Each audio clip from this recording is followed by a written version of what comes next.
Assalamu alaikum. Assalamu alaikum. That's better. We will start with the recitation of Quran.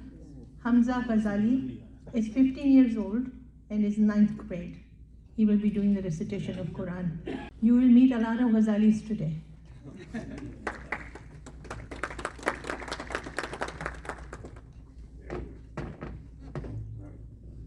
أعوذ بالله من الشيطان الرجيم بسم الله الرحمن الرحيم قل هو الله أحد الله الصمد لم يلد ولم يولد ولم يكن له كفوا أحد صدق الله العظيم. Farhad Ghazali is 22 years old and will start St. Louis Medical College soon. And he will be reading comments from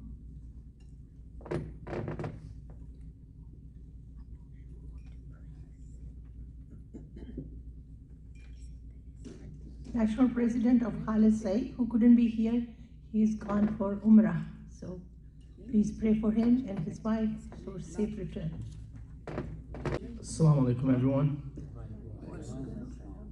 Similar to his previous works, Mr. Abdus Sattar Ghazali's latest book, Muslim World in the New Global Order, is crafted not only for easy comprehension, but also meticulously researched for accuracy, delving into both factual evidence and numerical data. This comprehensive scholarly book serves as a valuable resource for scholars seeking information enriched with empirical evidence, while simultaneously serving as a guiding light for novice students of history, enriching their educational journey. Focused specifically on the historical narrative of the Muslim world spanning the past 2 centuries to the present day, this study underscores the importance of understanding the past to navigate the present and shape a brighter future. I extend my heartfelt congratulations to Mr. Ghazali on the publication of his latest book and express my sincere gratitude for his dedication to preserving our factual history. His meticulous work will undoubtedly be cherished by historians and future students alike. Thank you.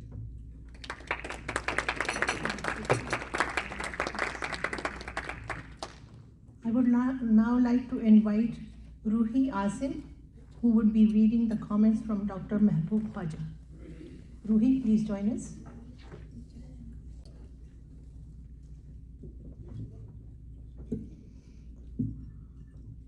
Hello, आप सबको हमारा बहुत सलाम और these are the comments by Dr. Mahboob Khawaja. So he says, a brilliant insight to a complex phenomena of world order and the Muslim world in time and history. Author Abdus Sattar Ghazali has first-hand observed some of the critical developments of world politics, impacting, shaping, and managing the Middle East and the broader Muslim states. Change is a phenomenon ahead of us, but the author captures the thought and manifestations. How the Muslim world adapt to a constantly changing patterns of socio-economic and political order and global systems of governance. An optimism pursued by recent vision brings to discussion many enlightened lessons and discoveries to all concerned. A valuable publication on the current issues facing the Muslim world and could well be a very useful source material to academic researchers, policy makers, and if there are any serious thinkers across the affluent and economically prosperous Arab Middle East to gain substantial rational insights for change and adaptability to futuristic challenges and sustainable future making. Thank you all.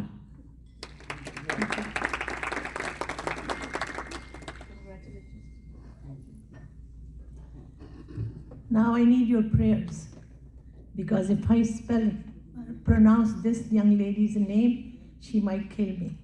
So please pray that I pronounce her name clearly and correctly. The comments are from Professor Arthur Scott and read by Aslinur Karaturk. Am I going to live? Yes. All right.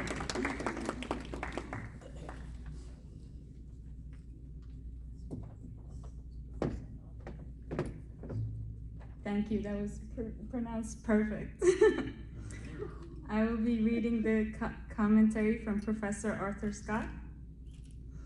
Abdus Sattar Ghazali's latest analysis of the Muslim world is a very insightful study of how geopolitics of world is changing dramatically away from American domination to a more pluralistic interplay of power centers to Beijing and Moscow and other secondary and tertiary centers like the Muslim world. All are extracting themselves from the heavy hand of 20th century Western imperialism.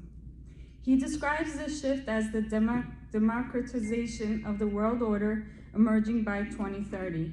It's driven primarily by China through its Belt and Road program, through which it's hoped to create a political and socio-economic union to rival that of the European Union and NATO-based, and uniting many of the older Silk Road Muslim states. In addition, China and Russia have come together in an economic constellation BRICS to challenge even the world currency dominance of the American dollar on the world scale. Other members include Brazil, India, South Africa, and this has a profound economic implications. As the American global presence lessens and new power centers emerge, the Muslim world too, because of its population growth and technology and shifting alliances, will play a continuous, more significant role in terms of foreign affairs and socio-economic development through its organization of Islamic cooperation, hopefully resolve more effectively intra-Islamic disputes. Ironically, even xenophobic Europe will experience a significant increase in its Muslim populations as Islam becomes Europe's second largest religion as a byproduct of wars, climate shifts, population growth, and migrations rapidly changing its cultural landscape. In closing, this is a rich book in both content and references that provide to the general reader as well as the academic specialist an excellent overview of major trends over the next few decades reshaping the global geopolitical map. It needs to be read by all to keep abreast of the dynamic, complicated landscape impacting Muslims who seek a greater presence, voice on the world stage, as well as other emerging players in Africa, Southeast Asia, Latin America, and Eurasia. Thank you. Thank you. Next is Dr. Habib Siddiqui's comments, read by Farhad Ghazali.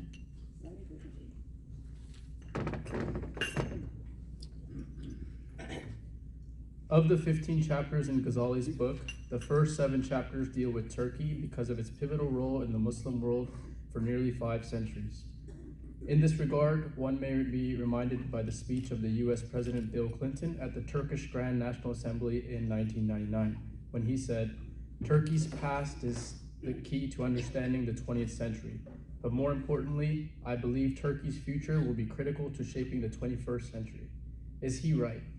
The last 20 years have witnessed a major change in Turkish polity with Recep Erdogan in power. Turkey has never been this closer to its Ottoman roots of unity and strength and diversity in the past 100 years. He is immensely popular among the Sunni Muslims. Ghazali's book also deals with other subjects of interest to curious readers, how the oil has become a curse for the Middle East in chapter 8, the current economic and political ties of some of the Arab countries with the Zionist state, which is seen by many Muslims as a betrayal of the Palestinian cause in chapter 9, the failure of the OIC in chapter 10, in its dismissal failure to create cohesion and unity among the member states and to resolve 6 major disasters since the breakup of Pakistan in 1971. In the emergence of the new powers in the global arena in chapter 12, especially that of China, which despite its despicable records of human rights with the Uyghur Muslims, has in recent years tried to cozy up to the Muslim world with its Belt and Road Initiative in Chapter 13. The Chapter 14 shares information about Putin's Russia that is not known to many Muslims who live outside of Russia. The last chapter is a look at the future of the Muslim world based on the Western projections, assuming that the prevalent political and economic structures will prevail. Ghazali has been a professional journalist since 1969. His latest book is a thoroughly readable book that is full of valuable information, many of which are necessary for Muslims to know about in a world that is increasingly becoming hostile to many Muslims. I recommend his book strongly. Thank you. Thank you, Farhad. Our next